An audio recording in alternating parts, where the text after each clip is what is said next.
Hello and welcome to MD Newsline. Thank you so much for joining us. Please introduce yourself to our audience. Thank you, Esther, for having me. My name is Dr. Alice Edwards. I am a pediatric and adult neurology and neuroimmunology specialist. I mostly focus on multiple sclerosis. Perfect. And I know you work with both pediatric patients and adult patients. Pediatric patients aren't something that we cover often, so I'm really interested to find out what it's like working with pediatric patients with these neurological diseases. How do they differ a little bit from the adult patients in how the disease presents? It's very rewarding. I love working with kids. I've always liked working with kids. One thing that focusing mostly on the neurological aspects. The brain is quite plastic, so mostly younger patients tend to recover from brain injuries better or most of the time fully, really, and that gives us encouragement and on why we do, and it's satisfying for both the physicians and the patients we care for. hmm And then as far as how things like MS present in those patients, what differences do you see between those two populations? Yeah, pediatric patients, like we know, and being a child, as you know, you're younger.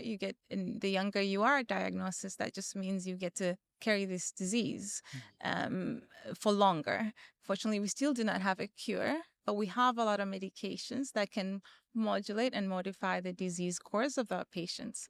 Um, Having said that, they present in a more inflammatory way, and I should probably define inflammation. MS is a disorder that affects the brain in a sense that it makes it your immune system attacks the brain, and this tends to happen in present by neurological symptoms that can either occur mostly as a relapse, and these relapses or clinical attacks tend to happen more frequently in children, and so compared to having been diagnosed much later as an adult. Mm.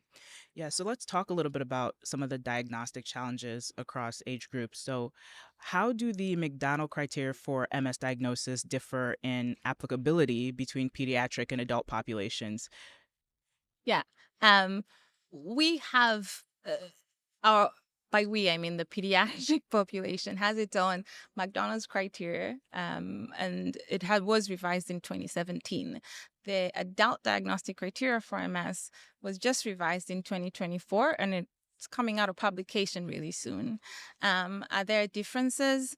Mostly in a way to the diagnostic criteria for pediatric patients incorporates almost all the things that we look at for adult MS, dissemination in time, dissemination in space, and that has just changed in what we look for. We have clinical symptoms. We also have paraclinical presentations. We now include optic nerve. We now include imaging factors like paramagnetic rim lesions, central vein signs.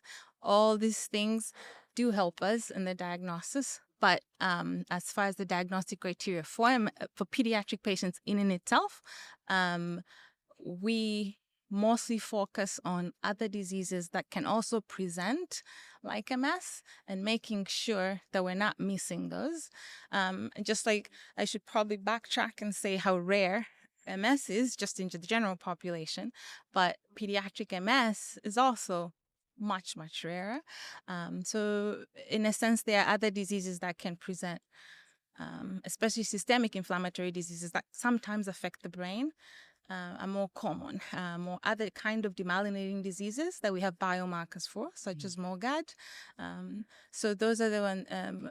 Pediatric patients are more susceptible to getting encephalitis and meningitis. So there are things by that I mean infections, and we don't want to miss those.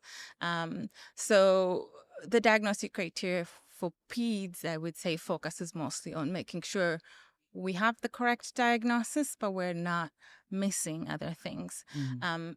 And I will backtrack and say that We have a diagnostic criteria because we do not have a biomarker. There isn't a single test that I can do, whether it's in blood or in CSF, the cerebrospinal fluid, that would tell me whether a patient has multiple sclerosis versus not.